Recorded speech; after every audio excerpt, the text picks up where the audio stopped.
In today's video, I'm going to teach you how to use Genspark AI Mobile to make a thumbnail. First, open the Genspark AI Mobile app on your phone and wait for the main dashboard to load. Once you're on the home screen, look for the All Image option and tap it. This is the area where you can create AI-generated visuals, including thumbnails that are sized and styled for video content. Before you type anything into the prompt box, take a moment to set the correct image dimensions. This part is very important because if the aspect ratio is wrong, your thumbnail can end up looking stretched, cropped, or poorly framed when you upload it to a video platform.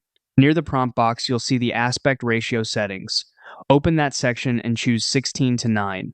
This is the standard horizontal format used for YouTube thumbnails and many web banners, so selecting it now helps you avoid formatting issues later.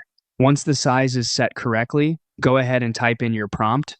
Be as clear as possible about the style, subject, colors, or overall mood you want, since the quality of your prompt has a big impact on the final result.